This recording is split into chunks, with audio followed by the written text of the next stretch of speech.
I mean, there's so much about her that related perfectly to who I was as a young person. She is the role that I think is most closely aligned with who I am. And it's not to say that it's not fun to play, a man-eating sorceress. I mean, those are fun too.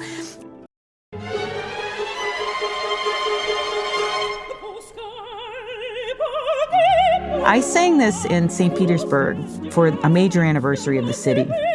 And I sang the letter scene in this gala, and it was supposed to be all Russian singers. Every head of state in the world pretty much was there. And I was the only non-Russian.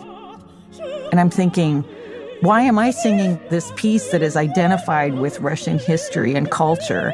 And as an American, I'm going to come and do my best singing and having learned this by rote. So I was terrified. But it was wonderful, and I'm sure half the heads of state were sleeping at this time anyway.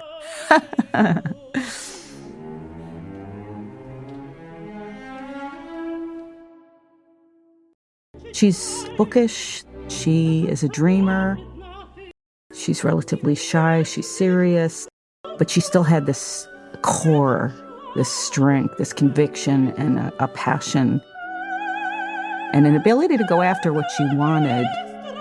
She sees him and immediately has this attraction, this strong attraction to him. I mean, it didn't hurt that the person I played it with at the Met was Dmitri Voristovsky, so that was not hard to do. He brought this nobility to everything he did. He could have been royalty. She also, of course, was projecting all kinds of fabulous qualities onto Onegin that weren't actually there. I mean, it's wonderful to have this hope that you'll meet and fall in love and have this fantastic union with a true soulmate.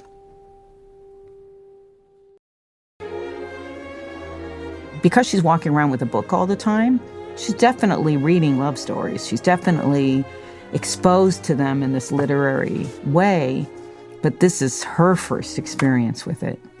And it's incredibly powerful for that reason.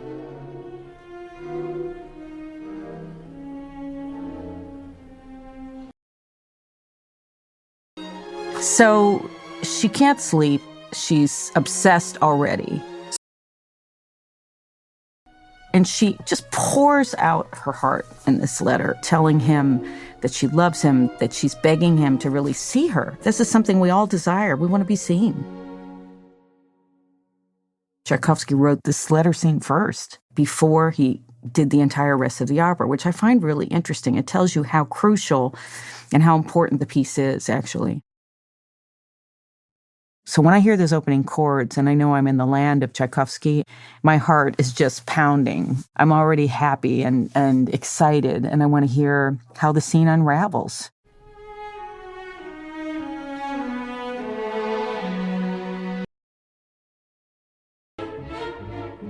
We have to kind of imagine that she's, pulling together the pen and the paper and really wrestling with herself, and she's agitated.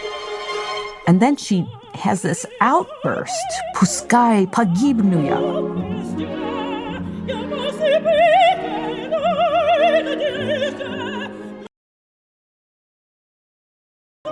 I'm just going to die from this. But first, I want to have this dazzling hope. And she's calling upon this dark bliss. I mean, the language, the words, that chromatic theme as it winds in and out of this piece, all of it expresses this juxtaposition between this extreme passion and the risk that she's taking. Every kind of thought that she has in writing this letter, from uncertainty to conviction to descriptions of who he is, who she imagines him to be, how charitable, how much quality and character she projects onto him.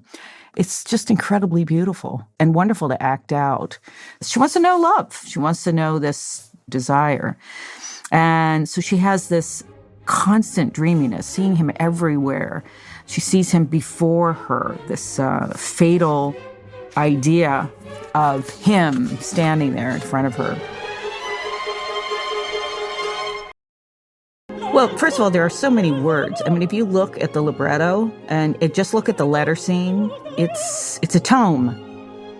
I thought I would just never be able to memorize it, because having to explain to people that you're memorizing sounds by rote that have to sound completely native, and you're not only memorizing these sounds, you're memorizing the sense of them, the meaning of them, the translation of all the people around you, so that you can look as if you live in the world and you speak the language fluently. You are Tatiana living in the story. So it's extremely time-consuming. There's a reason why I've only sung one Russian opera. And I'm glad it was this one, because it is genius.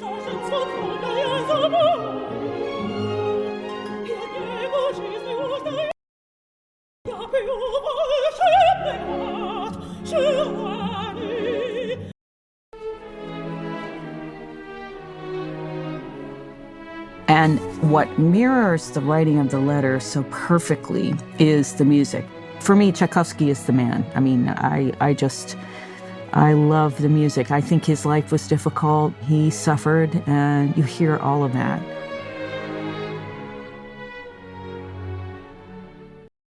She's writing. She says, nope, I'm going to start from the beginning. How am I going to find these words? It is remarkable how little I ever said to anyone about how I really felt. Just remarkable. I was too shy. I mean, the closest I would come would be a hint that no one would ever get. You know, this is pre-internet. So it's a very different way of living. I mean, I always say this, and I tell my children I was just so innocent.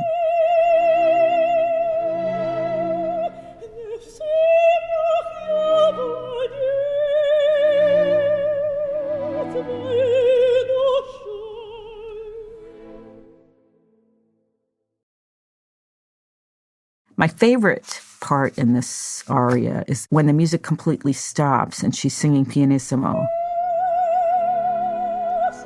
You appeared to me in dreams. She really feels like she's had him in a vision. Like, I knew you. I've known you before. You've been with me forever. She uses the word dusche, my soul. Your voice resounded in my soul. It's just, so powerful.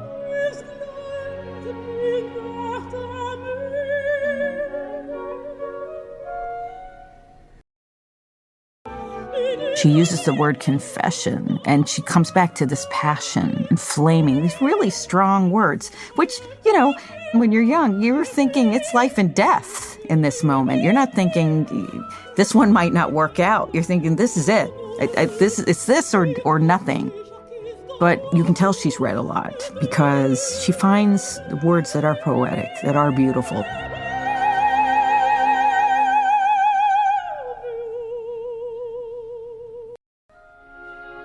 She's working through in her mind all the various manifestations of what she's feeling, what she's thought, how much he's opened up her horizon, because she's now thinking about a future with him.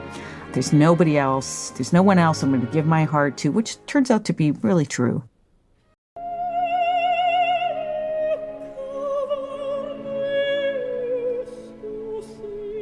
She acknowledges that she's in his power, and she's hoping that he won't treat her badly and scorn her. But she's just going to risk it. She's going to absolutely put herself out there.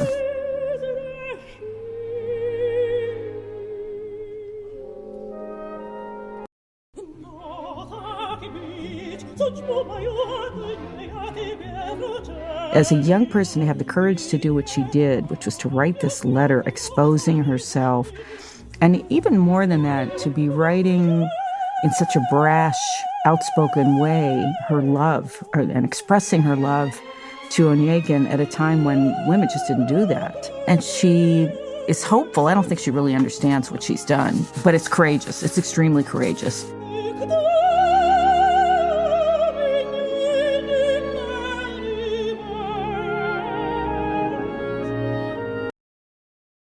He has a way of setting strings that is not like any other composer, and I think it's so glamorous. There's this outburst when she's finished of energy, that mad conviction, that mad, I've done it.